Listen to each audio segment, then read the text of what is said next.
Hello, welcome to Dungeon Dwellers Podcast. I'm your host Justin. Today we're reviewing Transformers Robots in Disguise Issue 1, published by IDW Publishing. It's free on Google Play Store. This comic book was released, it looks like at 2012.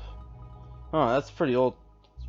So it's written by John Barber, art by Andrew Griffith, and it has like four different covers.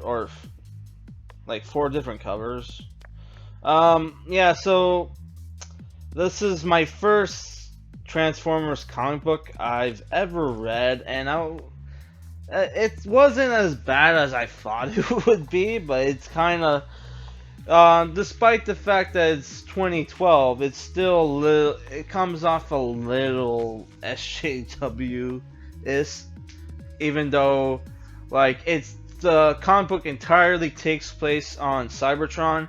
The story for this comic book, which is one of my complaints about it, it's not a good jumping on point, where it takes place after the war on Cybertron is over. Megatron and Optimus Prime are not around, and it looks like what happened is the war is over, and Bumblebee is in charge, and the Autobots and Decepticons are finally at peace. But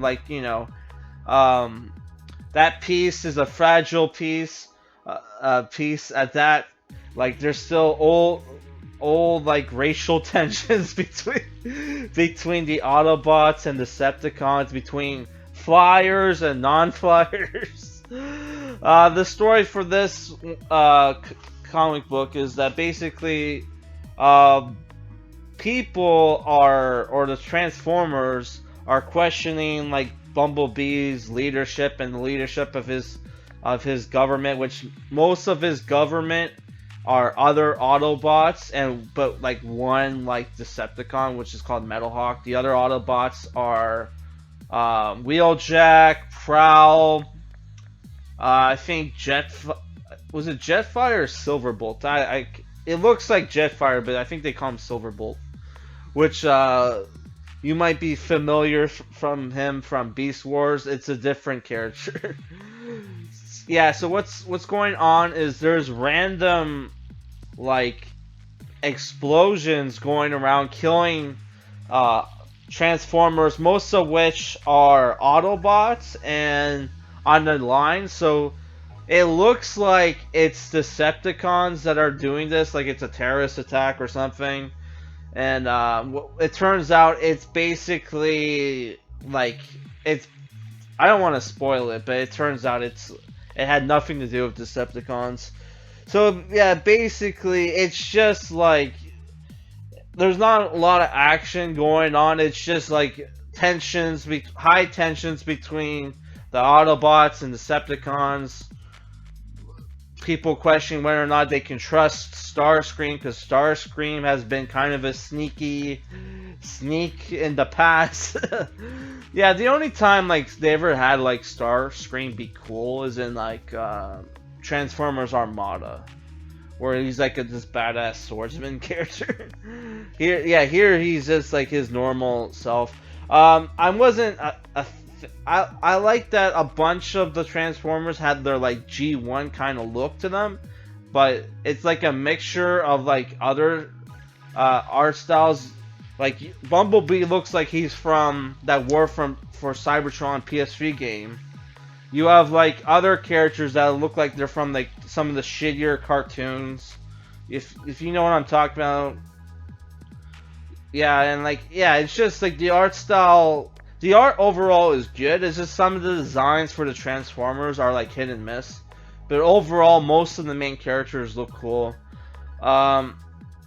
Again, it's the thing where this is like this comic book is obviously a analogy for racial tensions in society, and it's just like I don't really want that in a Transformers book, to be honest.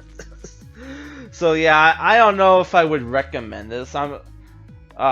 Again, but this is just a single issue, right? And then there's the fact that this is like um it's a single issue, and there's the fact that it's written obviously for like arcs, not the standard, not the usual comic book um, style where you write every issue like it's somebody's first issue, and then like it's like a standalone story, which is this is kind of a standalone story, but not really. It's the thing where this is a bad jumping on point, so I kind of get why people they this was offered for free on like Google, so like people just like, because it's not a good like jumping on point. So like they read the first issue, they pay nothing for it, so like they get to know a bit what's going on, and then they spend their real money on the second issue, and hopefully they like it or whatever. I don't know. I did not enjoy. I'm giving it a 5 out of 10. So it looks like my local comic book store is open. So this weekend I'm gonna go over there and pick up, some more Transformers stuff. Maybe try out some of the crossovers. Like there's like Transformers versus Terminator. There's like a Transformers GI Joe team up. I don't know. I'll read that stuff and see how it goes, and maybe I'll keep reading Transformers. I kind of want to read something other than like superhero stuff, but like I don't know if this is, because I am a Transformers fan from back in the day. Like I used to collect the action figures and stuff, watch all the different series. So I kind of want to get back into Transformers, but this isn't for me, guy. Maybe I should just check out the Japanese Transformers series, which I did buy. All right, that's all I gotta say for this review. Later, guys.